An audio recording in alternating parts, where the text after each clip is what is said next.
ದೊಡ್ಡಬಳ್ಳಾಪುರ ತಾಲೂಕು ಘಾಟಿ ಸುಬ್ರಹ್ಮಣ್ಯ ಸ್ವಾಮಿ ದೇವಸ್ಥಾನದ ದನಗಳ ಜಾತ್ರೆ ಆರಂಭವಾಗಿದೆ. ಭಾಳ ವಿಜೃಂಭಣೆಯಿಂದ ದನಗಳ ಜಾತ್ರೆ ನಡೀತಾ ಇದೆ. ದನಗಳು ಸುಮಾರು ನಮ್ಮ ರಾಜ್ಯದ ಅಲ್ಲದೆ ಮಹಾರಾಷ್ಟ್ರ, ಆಂಧ್ರ, ತಮಿಳುನಾಡು ಕಡೆಯಿಂದ ಕೂಡ ದನಗಳನ್ನು ಮತ್ತು ಹೋರಿಗಳನ್ನು, ಎತ್ತುಗಳನ್ನು ಖರೀದಿ ಮಾಡೋದಕ್ಕೆ ರೈತರು ಜಾತ್ರೆಗೆ ಬಂದಿದ್ದಾರೆ. ಸುಮಾರು 1 ಲಕ್ಷದಿಂದ 1.5 ಲಕ್ಷ ರೂಪಾಯಿ ಬೆಲೆ ಬಾಳುವ ಕರುಗಳು ಮತ್ತು ಎತ್ತುಗಳು ಭಾಳ ಸೇಲ್ ಆಗ್ತಾ ಇದೆ. ಯಾತಕ್ಕೆ ಅಂತಂದರೆ ವ್ಯವಸಾಯ ಮಾಡೋಕ್ಕೆ ಸಾಮಾನ್ಯ ರೈತರಿಗೆ ಈ 1 ಲಕ್ಷದಿಂದ 1.5 ಲಕ್ಷ ರೂಪಾಯಿ ಕೊಟ್ಟು ದನಗಳನ್ನು ಖರೀದಿ ಮಾಡ್ತಾ ಇದ್ದಾರೆ. ಇವತ್ತು ಭಾನುವಾರ ಆಗಿರೋದ್ರಿಂದ ಈ ಬೆಂಗಳೂರು, ದೇವನಹಳ್ಳಿ ಸುತ್ತಮುತ್ತ ಹಳ್ಳಿಗಳ ಕಡೆಯಿಂದ ಬಂದಿರತಕ್ಕಂಥ ರೈತರು ಪೆಂಡಾಲ್ ಹಾಕಿ ಎತ್ತುಗಳನ್ನು ಕಟ್ಟಿದ್ದಾರೆ. ಈ ಎತ್ತುಗಳನ್ನು ಆ ಪೆಂಡಾಲಲ್ಲಿ ಕಟ್ಟೋಕೆ ಮುಂಚೆ ಮೆರವಣಿಗೆ ಮಾಡಿದ್ದಾರೆ. ಎತ್ತುಗಳನ್ನು ತುಂಬ ಚೆನ್ನಾಗೈತೆ ಈ ದನಗಳ ಜಾತ್ರೆ. ನಮ್ಮ ಬೆಂಗಳೂರು ಜನ ಈ ದನಗಳ ಜಾತ್ರೆಯನ್ನು ನೋಡಲೇಬೇಕು. ಎಂತೆಂಥ ದನಗಳು ಅಂತಂದರೆ ಎತ್ತುಗಳು, ಹೋರಿಗಳು ಬಂದಾವ ಅಂತಂದರೆ 1 ಲಕ್ಷ ರೂಪಾಯಿಯಿಂದ ಸ್ಟಾರ್ಟ್ ಆಗುತ್ತೆ. ಎತ್ತುಗಳು ಮತ್ತು ಹೋರಿಗಳು 1 ಲಕ್ಷ ರೂಪಾಯಿಯಿಂದ ಸುಮಾರು 12 ಲಕ್ಷ ರೂಪಾಯಿ ಬೆಲೆ ಬಾಳುವ ಎತ್ತುಗಳು ಈ ದನಗಳ ಜಾತ್ರೆಯಲ್ಲಿ ನಾವು ನೋಡಬಹುದು. ತುಂಬ ಚೆನ್ನಾಗಿದೆ. ಹೆಚ್ಚಾಗಿ ಬಳ್ಳಾರಿ, ರಾಯಚೂರು, ಹಾವೇರಿ, ಹುಬ್ಳಿ ಕಡೆಯಿಂದ ಬಂದಿರತಕ್ಕಂಥ ರೈತಗಳು ಈ ಹೋರಿಗಳು ಮತ್ತು ಎತ್ತುಗಳನ್ನು ಖರೀದಿ ಮಾಡಿ ಸಾಗಿಸ್ತಾ ಇದ್ದಾರೆ. ಯಾತಕ್ಕಂದರೆ ವ್ಯವಸಾಯಕ್ಕೆ ಈಗ ಯೋಗ್ಯವಾದ ಈ ಹೋರಿಗಳು ಮತ್ತು ಎತ್ತುಗಳನ್ನು ರೈತರು ಖರೀದಿ ಮಾಡಿ ಲಾರಿ ಮುಖಾಂತರ ತಗೊಂಡೋಗ್ತಾ ಇದ್ದಾರೆ. ತುಂಬ ಚೆನ್ನಾಗೈತೆ ಎತ್ತುಗಳ ಜಾತ್ರೆ. ಬೆಂಗಳೂರು ಜನ ಒಂದು ದಿನ ಬಂದು, ಈಗೇನು 29ನೇ ತಾರೀಕುವರೆಗೂ ಈ ಎತ್ತುಗಳ ಜಾತ್ರೆ ಇರುತ್ತೆ, ಈ ಎತ್ತುಗಳ ಜಾತ್ರೆಯನ್ನು ನೋಡಲೇಬೇಕು. ಮತ್ತು ಈ ದನಗಳ ಜಾತ್ರೆಯಲ್ಲಿ ತುಂಬ ನೋಡಬೇಕಾಗುತ್ತೆ. ಎಂತೆಂಥ ಸಣ್ಣ ಸಣ್ಣ ಕರುಗಳು, ಸಣ್ಣ ಸಣ್ಣ ಹೋರಿಗಳು, ಎತ್ತುಗಳು ಭಾಳ ತುಂಬ ಚೆನ್ನಾಗೈತೆ. ತುಂಬ ಚೆನ್ನಾಗಿರ್ತಕ್ಕಂಥ ಈ ದನಗಳ ಜಾತ್ರೆಯನ್ನು ನಾವು ಅದೃಷ್ಟ ಎಂದು ಭಾವಿಸಿ ಈ ದೊಡ್ಡಬಳ್ಳಾಪುರ ತಾಲೂಕಿನ ಜನ ಭಾವಿಸಬೇಕು. ಯಾತಕ್ಕಂತಂದರೆ ಈಗ ಬಂದಿರತಕ್ಕಂಥ ಘಾಟಿ ದನಗಳ ಜಾತ್ರೆಗೆ ಆಲ್ಮೋಸ್ಟ್ ಅಲ್ಲೂ 99.99% ಹಳ್ಳಿ ಕಾರ್ ಎತ್ತುಗಳು, ಹೋರಿಗಳು, ಕರುಗಳು ಎಲ್ಲ ಹಳ್ಳಿ ಕಾರ್. ಈ ಹಳ್ಳಿ ಕಾರ್ ಅನ್ನೋದನ್ನು ನಾವು ರಕ್ಷಣೆ ಮಾಡಬೇಕಾದ್ರೆ ನಾವು ಒಂದು ಸರಿ ರೈತರಾಗಿರ್ತಕ್ಕಂಥವ್ರು ನಾವು ಈ ದನಗಳ ಜಾತ್ರೆಯನ್ನು ನೋಡಲೇಬೇಕಾಗತ್ತೆ. ತುಂಬ ಚೆನ್ನಾಗೈತೆ ನೋಡ್ರಿ. ನಾನೆಲ್ಲ ಓಡಾಡಿದ್ದೀನಿ, ಇನ್ನೂ ಸ್ವಲ್ಪ ಓಡಾಡಬೇಕಾಗಂಥ ಜಾಗಗಳೈತೆ. ಇನ್ನೊಂದು ವಿಡಿಯೋವನ್ನು ಈ ದನಗಳ ಜಾತ್ರೆ ವಿಡಿಯೋನ ಅಪ್ಲೋಡ್ ಮಾಡ್ತೀನಿ. ಈಗ ಮೊದಲನೇ ವಿಡಿಯೋ, ಇವತ್ತು ಮೆರವಣಿಗೆ ಮಾಡಿರ್ತಕ್ಕಂಥ ವಿಡಿಯೋ ಇದು. ತುಂಬ ಚೆನ್ನಾಗೈತೆ. ನಮ್ಮ ದೇವನಹಳ್ಳಿ, ಚಿಕ್ಕಬಳ್ಳಾಪುರ ಈ ಏರಿಯಾದವರೆಲ್ಲ ತುಂಬ ಎತ್ತುಗಳನ್ನು ಜಾತ್ರೆಯಲ್ಲಿ ಕಟ್ಟಿದ್ದಾರೆ. ನಾವು ಈ ಜಾತ್ರೆಯನ್ನು ನನಗೆ ಗೊತ್ತಿರೋ ಮಟ್ಟಿಗೆ ತುಂಬ ಚೆನ್ನಾಗೈತೆ. ನಾವು ನಮ್ಮ ದೊಡ್ಡಬಳ್ಳಾಪುರ ತಾಲೂಕಿನ ಜನ ಧನ್ಯರಾಗಿರಬೇಕು. ಯಾತಕ್ಕಂದರೆ ಈ ಹಳ್ಳಿ ಕಾರು ಹೋರಿಗಳು, ಕರುಗಳು ಮತ್ತು ಈ ಎತ್ತುಗಳನ್ನು ನೋಡಬೇಕಾದ್ರೆ ತುಂಬ ಕಷ್ಟ ಆಗುತ್ತೆ. ನಮ್ಮ ದೊಡ್ಡಬಳ್ಳಾಪುರ ಸುತ್ತಮುತ್ತ ಹಳ್ಳಿನವರು ಕೂಡ ಕೆಲವು ಹೋರಿಗಳು ಮತ್ತು ಎತ್ತುಗಳನ್ನು ದನಗಳ ಜಾತ್ರೆಯಲ್ಲಿ ಕಟ್ಟಿದ್ದಾರೆ. ವ್ಯಾಪಾರ ಚೆನ್ನಾಗಿ ನಡೀತಾ ಐತೆ. ವ್ಯಾಪಾರದಲ್ಲಿ ನಮ್ಮ ಉತ್ತರ ಕರ್ನಾಟಕ ಭಾಗದ ರೈತರು ಹೆಚ್ಚಿನ ಸಂಖ್ಯೆಯಲ್ಲಿ ಬಂದು ಈ ಹೋರಿ ಮತ್ತು ಎತ್ತುಗಳನ್ನು ಖರೀದಿ ಮಾಡ್ತಾ ಇದ್ದಾರೆ. ಈ ವಿಡಿಯೋ ನಿಮ್ಗೇನಾನ ಇಷ್ಟ ಆದರೆ ಲೈಕ್ ಮಾಡಿ. ಇದು ನಮ್ಮ ಸುವರ್ಣ ಪಂಚಾಯತಿ ಚಾನಲನ್ನು ಸಬ್ಸ್ಕ್ರೈಬ್ ಮಾಡ್ಕೊಳ್ಳಿ. ಮತ್ತು ಈ ವಿಡಿಯೋ ನಿಮ್ಗೆ ಇಷ್ಟ ಇದ್ದರೆ ಈ ಲಿಂಕನ್ನು ನೀವು ಎಲ್ಲರಿಗೂ ಶೇರ್ ಮಾಡಬೇಕು ಅಂತ ಮನವಿ ಮಾಡ್ತಾ ಇದ್ದೀನಿ. ನೋಡ್ರಿ, ವಿಡಿಯೋ ಪೂರ್ತಿ ಲೆಂತಿ ಆಗಿದೆ, ತುಂಬ ಚೆನ್ನಾಗಿದೆ. ನೀವು ನೋಡಿದ್ರೇ ನಿಮಗೆ ದನಗಳ ಜಾತ್ರೆ ಹಿಂಗಿರುತ್ತೆ ಅಂತ ನಿಮ್ಗೊಂದು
ರೆಡಿ ಮಾಡ್ತಾರೆ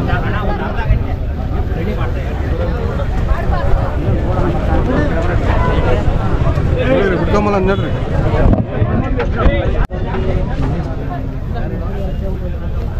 ಹುಡುಗರು ಇಲ್ಲೇ ಎಲ್ಲ ಗೊತ್ತಿರೋಣ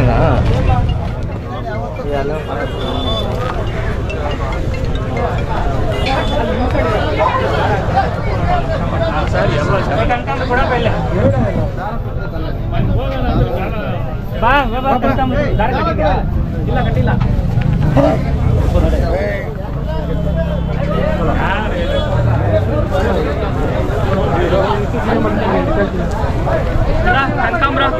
ಲೆಕ್ಕೆ ಲೆಕ್ಕೆ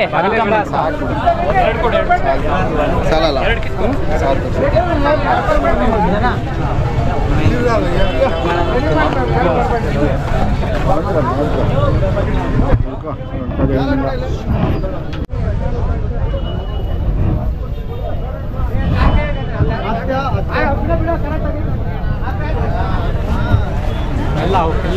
ಹೋಗ್ತಾ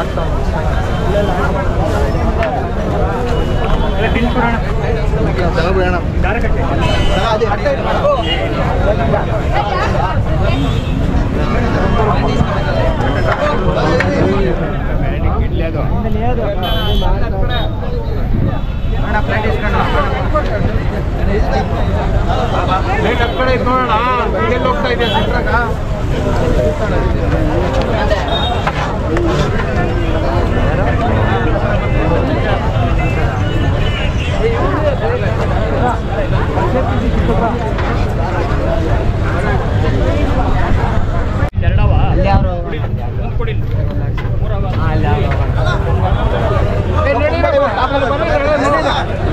ಅವ್ರು ತೊಂದರೆ ಯಾಕೆ ಮಾಡ್ತೀವಿ ನಡೀರಿ ಪಾಪ ಲೇಟ್ ಆಯ್ತು ಹೋಗ್ರಿ ಎಲ್ಲ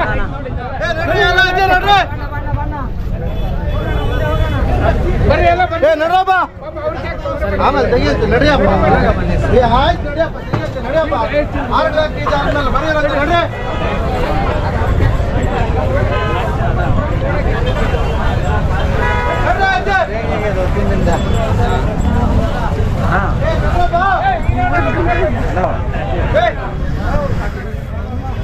ಬರ್ರಪ್ಪ ಆಚೆ ಎಲ್ಲ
ಏರಿಯಾದಲ್ಲಿ ಕೂಡ ಹುಡುಗರು ನಮ್ಮ ಹತ್ರ ಒಂದೊಂದು ಜೊತೆ ತಗೊಂಡೋಗಿ ಹಣ ನಾವು ಸಾಕಬೇಕು, ನಿಮ್ಮನ್ನು ನೋಡಿ ನಾವು ಬೆಳಿಬೇಕು ಮಾಡ್ತಾ ಇದ್ದಾರೆ. ಅದು ಎಲ್ಲ ಭಗವಂತ ಅವ್ರು ಬುದ್ಧಿ ಕೊಟ್ಟು ಮಾಡಲಿ, ಬೆಳೀಲಿ. ಎಷ್ಟು ಜೊತೆ ಇರ್ತದೆ ಹಣ ನಮ್ಮದು 10 ಜೊತೆ ಇದೆ. ನಾನು ಮನೆಯಲ್ಲಿ 5-6 ಜೊತೆ ಯಾವಾಗ ಸಾಕ್ತೀನಿ. ಬೆಳಗ್ಗೆ ಎದ್ದು ನಾನು ನಮ್ಮ ತಂದೆ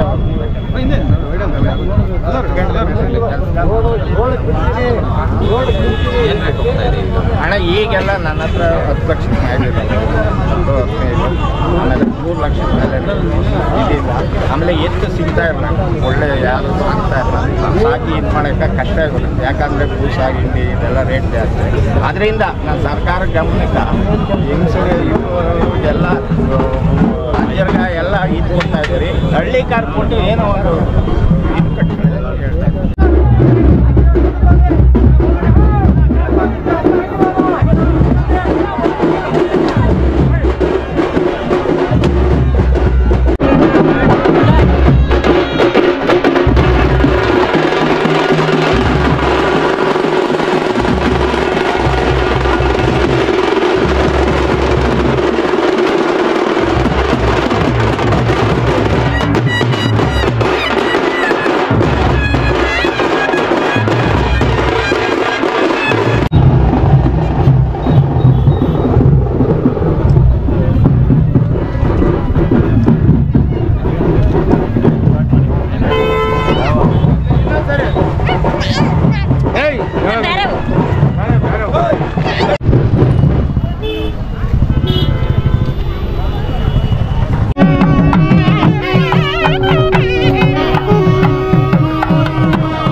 ಕಂಟೆಂಟ್ ಕ್ರಿಯೇಟರಾ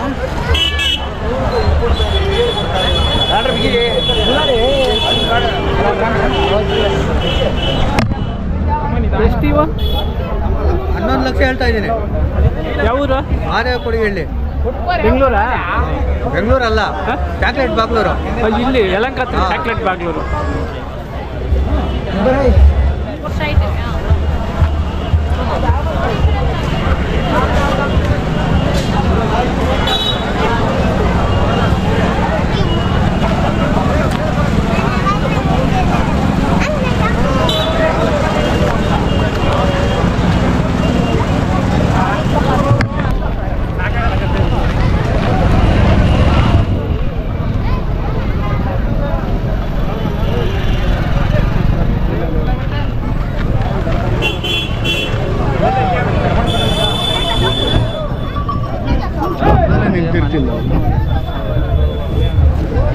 ಯಜಮಾನ್ರೆ ಯಾವೂರು?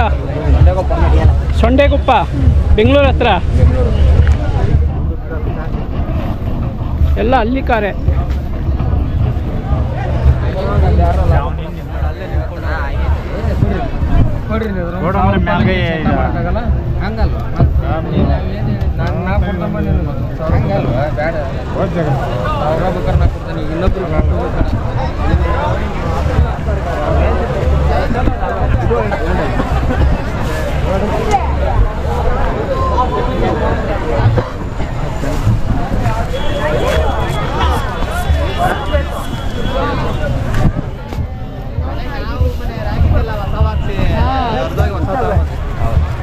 ಯೂಟ್ಯೂಬ್ ವಿಡಿಯೋ ಮಾಡ್ತಾ ಇದೆಯಾ?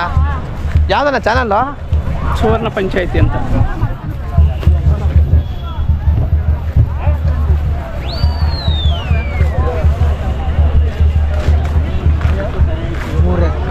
ಬೇಜಾರು ತಲೆ ಬೀಸಿ ಏನು ಓದಲ್ಲ ಯಾಕೆಳ ನಮಗೆ ಜನ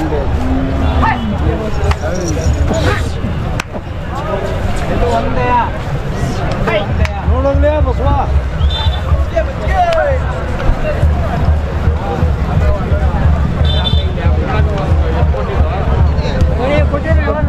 ಕೊಟ್ಟಾಗ ಮಾತಾಡಿ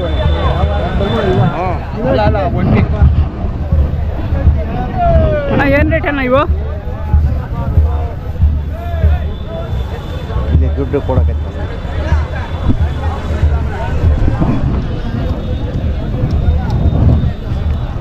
ನಾವು 75 ಹೇಳ್ತಾ ಇದ್ದೀವಿ.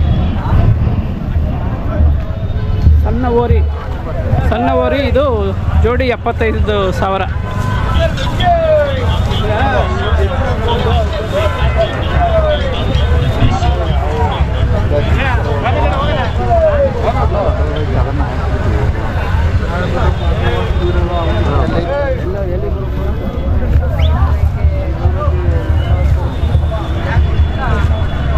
ಯಜಮಾನ್ರೆ ಯಾವೂರು?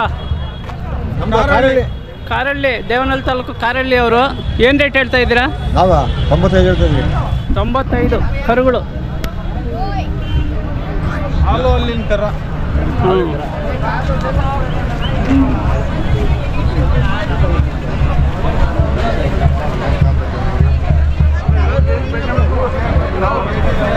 ವಾರ ನೀನು ಬರ್ತಾರ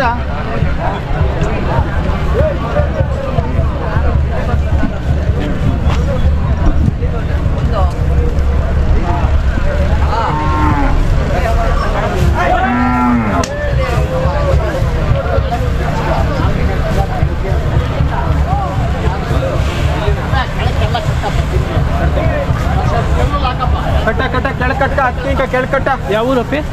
ಚಿಕ್ಕಬಳ್ಳಾಪುರದ ಹತ್ರ ಅರಸನಹಳ್ಳಿ. ಏನು ರೇಟು ಈ ಜೋಡಿ? ಅಣ್ಣ ಇವು 230. 2,30,000 ಎತ್ತುಗಳೆರಡು. ಇವು ಇದು 160. 1,60,000. ಏನು ವ್ಯಾಪಾರ ಆಗಲಿಲ್ವಾ? ಇಲ್ಲ ಹಾಂ, ಹೇಳ್ತಾ ಇದ್ದಾರೆ, ಹೋಗ್ತಾ ಇದ್ದಾರೆ. ಹಾಂ, ಏನು ರೇಟ್ ಕೇಳ್ತಾರೆ? 110, 120. ಹಾಂ, ನೋಡ್ರಿ 1,60,000 ಹೇಳ್ತಾವ್ರೆ. 1,10,000, 1,20,000 ಕೇಳ್ತಾವ್ರಂತೆ. ಅಂದರೆ ವ್ಯವಹಾರ ನಿಮ್ಗೆ ಗಿಟ್ಟಿಲ್ಲ, ಕೊಡ್ತಾ ಇಲ್ಲ. ಕೊಡ್ತಾ ಇಲ್ಲ. ಏನು ರೇಟ್ಗಾದರೆ ಕೊಡ್ಬೋದು ನೀವು? 155 ಆದರೆ ಒಂದು 5,000 ಕಡಿಮೆ ಮಾಡ್ಕೊಂಡು 1,55 ಕೊಡ್ತಾರಂತೆ. ಸೂಪರ್ ಆಗೈತೆ ಜೋಡಿ.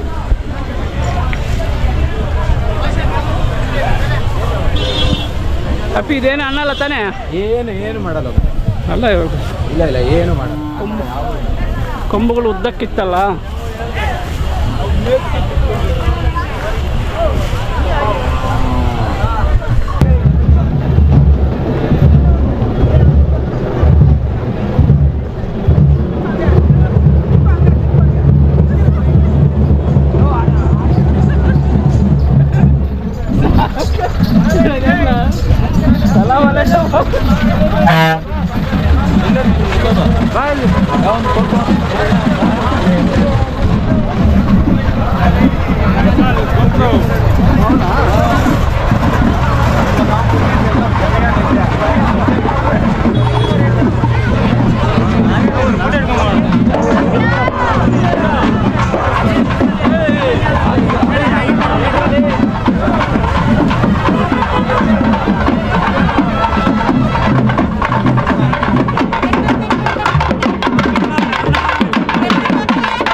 ಅದರಲ್ಲಿ ಏನೋ ಮಾಡಿ ಹೊಂಚಿ ನಮ್ಮ ಮನೇಲಿ 5 ಜೊತೆ ಇರ್ತವೆ, ಇನ್ನೂ ಒಂದು 3-4 ಜೊತೆ ತಂದು ಏನೋ ಮಾಡಿ ಆ ಭಗವಂತನಿಗೆ ಇದು ಮಾಡ್ತಾರೆ. ಯಾವ ಥರ ಇದೆ ಜಾತ್ರೆ ಈ ಬಾರಿ? ಇಲ್ಲ ಸರ್, ಎತ್ತು ಸೇರಿಲ್ಲ, ಎಲ್ಲ ಒಳ್ಳೆ ಎತ್ತಿಲ್ಲ, ಎಲ್ಲ ಒಂದೊಂದು ಇದಕ್ಕೆ ಇದು ಮಾಡ್ತಾ ಇದ್ದಾರೆ. ಎತ್ತು ರೇಟ್ ಜಾಸ್ತಿ, ಯಾರು ಕೊಂಡಾಗ ಭಯ ಬಿಡ್ತಾರೆ, ಜನ ಬರ್ತಾ ಇದ್ದಾರೆ. ಆಮೇಲೆ ಅಂತೇಳಿ ಯೂಟ್ಯೂಬಲ್ಲೆಲ್ಲ ಹೋಗಿತ್ತಲ್ಲ, ಬಳ್ಳಾರಿ, ಬೆಳಗಾಂ, ಇವರು ಸಾರ್ದು ಹುಬ್ಳಿಯಿಂದ ಬಂದಿದ್ದಾರೆ, ರಾಯರ್ ಸಾಹೇಬರು ಅಲ್ಲಿಂದ ಬಂದಿದ್ದಾರೆ. ನೋಡೋಕ್ಕೆ ಒಂದು 20-25 ಸಾವಿರ ಜನ ಫಂಕ್ಷನ್ ನೋಡೋಕ್ಕೆ ಬಂದಿದ್ದಾರೆ. ಬಳ್ಳಾರಿ, ಹುಬ್ಳಿ, ಆಂಧ್ರ, ತಮಿಳುನಾಡು ಎಲ್ಲ ಬಂದಿದ್ದಾರೆ. ಎಲ್ಲ ನೋಡಿ ಹಳ್ಳಿ ಕಾಲದಲ್ಲಿ ಉಳಿಸಿ ಅಂತೇಳಿ ಅದಕ್ಕೆ ಹೇಳ್ತಾ ಇದ್ದೀನಿ. ಆಮೇಲೆ ಎಲ್ಲ ಇಲ್ಲಿ ನೋಡೋಕ್ಕೆ ಬಂದಿರೋ ಸಾರ್ವಜನಿಕರು ಇವರು ನಮ್ಮ ಕರ್ನಾಟಕದಲ್ಲಿ ಕೊಟ್ಟು ಬಂದು ಎಲ್ಲ ಸುಮ್ಮನೆ ಆಶೀರ್ವಾದ ಕೊಟ್ಟು ಅರ್ಥ ಆಯ್ತಾ, ಅವ್ರನ್ನೂ ಎಲ್ಲ ದೇವರು ಒಳ್ಳೇದು ಮಾಡಿ ನಾವು ಕಟ್ಟಿದಂಗೆ ಯೂತ್ರೆಲ್ಲ ಒಂದೊಂದು ಜೊತೆ ಎತ್ತು ಕಟ್ಟಿ ಅವರು ಹಳ್ಳಿ ಕಾರ್ ಉಳಿಸಿ ಹಳ್ಳಿ ಕಾರ್ ಬೆಳೆಸಿ ಅಂತ ಹೇಳಕ್ಕೆ ಇಷ್ಟಪಡ್ತೀನಿ. ಆಮೇಲೆ ಸರ್ಕಾರ ಇದು ಗಮನ ತಗೊಬೇಕು. ಹಳ್ಳಿ ಕಾರ್ ಹೋಗ್ತಾ ಇದೆ, ಸಿದ್ದರಾಮಯ್ಯವರು ಶಾದಿ ಭಾಗ್ಯ ಇದು ಎಲ್ಲ ಭಾಗ್ಯಗಳು ಕೊಡ್ತಾ ಇದ್ದಾರೆ. ಈ ಎತ್ತುಗಳು ಮೇಸೋರ್ಗೂ ಒಂದು ಗೌರವ ಕೊಟ್ಟು ಅವ್ರಿಗೂ ಏನೋ ಒಂದು ಭಾಗ್ಯ ಕೊಡೋಕ್ಕೆ ಒಂದು ವ್ಯವಸ್ಥೆ ಮಾಡ್ಬೇಕಂತ ಈ ಬಾರಿ ಎಲ್ಲಿಂದ ಬಂದಿದೆ ಸರ್? ಈ ಬಾರಿ ಮಂಡ್ಯ, ಮೈಸೂರು ಈ ಕಡೆಯಿಂದ ಎಲ್ಲ ಬಂದಿದ್ದಾರೆ, ಎಲ್ಲ ಇವ್ರೂ ಬಂದಿದ್ದಾರೆ. ಎಲ್ಲ ಚಪ್ರ ಒಳ್ಳೆ ಅಲಂಕಾರ. ಮಂಡ್ಯ ಪಾಂಡುಪುರದಿಂದ ತರಿಸ್ತೀರಿ. ಆಮೇಲೆ ಪಾಂಡುಪುರ ಪುಟ್ಟಣ್ಣ ಏನವ್ರು ಇದ್ದಾರಲ್ಲ, ನಮ್ಮ ತಂದೆಯವ್ರ ಮ್ಯಾಗ ಅವರು ಭಾರಿ ಗೌರವ ಮಾಡಿದ್ದಾರೆ, ಮಾಡಿ ನಮ್ಗೆಲ್ಲ ಮಾಡ್ತಾ ಇದ್ದಾರೆ. ಭಗವಂತ ಎಲ್ರಿಗೂ ನಮ್ಮ ಪುಟ್ಟಂಗೆ ಕೊಟ್ಟು ಅವರು ಹಳ್ಳಿ ಕಾಲ ಅವರು ಬೆಳಿಲ್ಲ ಅಂತ. ಸರ್, ನೀವೇನು ಹೇಳಕ್ಕೆ ಇಷ್ಟಪಡ್ತೀರಿ? ಅಂದರೆ ಘಾಟಿ ಜಾತ್ರೆ ಅಂದ್ರೆ ವಿಶೇಷ. ಘಾಟಿ ಜಾತ್ರೆ ಅಂದ್ರೆ ವಿಶೇಷ ಅಂದರೆ ಒಂದು ಮೈ ಜುಮ್ ಅನ್ನತ್ತೆ ಅಂತ ಹೇಳ್ತಾರೆ, ಆ ವಿಶೇಷವಾಗಿರುತ್ತದೆ. ನಾನು ಪ್ರತಿ ವರ್ಷ ಕಳೆದ ಒಂದು 15 ವರ್ಷದಿಂದ ನಾನು ಬರ್ತಾ ಇದ್ದೀನಿ. ನಾನು ವೃತ್ತಿಯಲ್ಲಿ ವಕೀಲರಾಗಿದ್ದರು, ಅಂದರೆ ಲಾಯರ್ ಆಗಿದ್ದರೂ ಕೂಡ ನಾನು ಕೃಷಿಕನ ಮಗನಾಗಿದ್ದೀನಿ. ಈ ಹಳ್ಳಿಕಾರರು ಬೆಳೆಸಬೇಕು ಅಂತ 92 ವರ್ಷದ ಮರವಿನಾರಾಯಣಪ್ಪ ಅವ್ರಿಗೆ ಈ ವರ್ಷ ನಾವೆಲ್ಲ ಹುಬ್ಳಿಯಿಂದ ಸಮಸ್ತ ರೈತ ಬಾಂಧವರಿಂದ ಸನ್ಮಾನ ಮಾಡಬೇಕು. ಅವರಿಗೆ ಪೇಟ ತೊಡಿಸಿ ಹಳ್ಳಿಕಾರ ರತ್ನ ಅಂತ ಹೇಳಿ ಕರ್ನಾಟಕದ ಹಳ್ಳಿಕಾರ ರತ್ನ ಅಂತ ಒಂದು ಪ್ರಶಸ್ತಿ ಫಲಕವನ್ನು ಕೂಡ ತಗೊಂಡಿದ್ದೀವಿ. ಅದನ್ನು ಮಾಡಬೇಕು ಒಂದು, ಯಾಕಂದರೆ ಇವತ್ತಿನ ಕಾಲದಲ್ಲಿ ಜಾನಪದ ಕಲೆಗಳು ಹಾಗೆ ನಮ್ಮ ಎತ್ತಿನ ಸಂತತಿ ಕೂಡ ನಶಿಸಿ ಹೋಗ್ತಾ ಇದೆ. ಒಂದು ಗಾದೆ ಮಾತು ಅಂದರೆ ವೇದವಾಕ್ಯ ಏನಿದೆ ಅಂದರೆ, ಎತ್ತು ಹೊಗೆ ಉಗಳಲ್ಲ, ಟ್ರ್ಯಾಕ್ಟರ್ ಸಗಣಿ ಹಾಕಲ್ಲ. ಯಾಕಂದರೆ ಟ್ರ್ಯಾಕ್ಟರ್ ಎತ್ತುಗಳು ಸಗಣಿ ಹಾಕಿದೆಯಲ್ಲ, ಎಷ್ಟು ತಿಂತವ ಮೇವು, ಆ ಮೇವನ್ನು ಕೂಡ ಸಗಣಿ ಆಗ್ತದೆ. ಅವತ್ತೆಲ್ಲ ಫಲವತ್ತಾದ ಭೂಮಿ ಬರೋಕ್ಕೆ ಕಾರಣ, ಬೆಳೆ ಎಲ್ಲ ಬರ್ಲಿಕ್ಕೆ ಕಾರಣ ಅಂದರೆ ಆ ಗೊಬ್ಬರ ಬೇಕು. ಹಾಗಾಗಿ ನಮ್ಮೆಲ್ಲ ಹಳ್ಳಿಕಾರನ್ನ ಬೆಳೆಸಿ ಉಳಿಸಿದನ್ನ ಈಗ ಇವರು ವರವೇನಾರಾಯಣಪ್ಪ ಅವ್ರ ಮಕ್ಕಳು, ಅವ್ರ ವಶಸ್ಥರು ಕೂಡ ಎಲ್ಲ ಉಳಿಸಿ ಬೆಳೆಸಿದ್ದನ್ನ ಬೆಳೆಸ್ತಾ ಇದ್ದಾರೆ ಮತ್ತು ಸಂವರ್ಧನೆ ಕೂಡ ಮಾಡ್ತಾ ಇದ್ದಾರೆ ಅಂತ ಹೇಳಕ್ಕೆ ಇಷ್ಟಪಡ್ತೀನಿ. ಇದು ಹೆಮ್ಮೆಯ ವಿಷಯ, ನಮ್ಮ ನಾಡಿನ ಎಲ್ಲ ಹೆಮ್ಮೆಯ ವಿಷಯ. ಅದಕ್ಕಾಗಿ ಎಲ್ಲ ಪ್ರತಿಯೊಬ್ಬರ ರೈತರು ನಾವು ಎಷ್ಟೇ software engineer, doctor engineer, lawyer ಏನೇ ಇರಲಿ, ಕೊನೆಗೆ ಒಂದು ಆಕಳನ್ನು ಸಾಕ್ರಿ, ಒಂದು ಮನೆಯನ್ನು ಸಾಕ್ರಿ, ನಿಮ್ಮ ಹೆಸರನ್ನೆಲ್ಲ ಕೂಡ ಗೋಶಾಲೆಯ ಜೊತೆಗೆ ಅವ್ರನ್ನ ಸಾಕಿ ಸಲುವೆ ಬೆಳೆಸುವಂತ ಮಾಡಿದ್ವಿ. ಈ ನಿಟ್ಟಿನಲ್ಲಿ ಸರ್ಕಾರ ಕೂಡ ಎಚ್ಚೆತ್ತು ಪ್ರಶಸ್ತಿಯನ್ನು ಪ್ರದರ್ಶನ ಮಾಡ್ತಾ ಪ್ರಶಸ್ತಿನೂ ಕೊಡಬೇಕು, ಗೌರವಧನನೂ ಕೊಡಬೇಕು ಅಂತ ಹೇಳಿ ಆಗ್ರಹ ಪಡಿಸ್ತೇನೆ ಈ ಮೂಲಕ. ಮತ್ತು ಎಲ್ಲರೂ ಕೂಡ ಜೈ ಹಳ್ಳಿಕಾರ ಅಂತ ಹೇಳಬೇಕು. ಒಂದ್ಸಲ ಜೋರಾಗಿ ಎಲ್ಲರೂ ಹೇಳಿ ಜೈ ಹಳ್ಳಿಕಾರ. ಎಲ್ರಿಗೂ ಧನ್ಯವಾದ.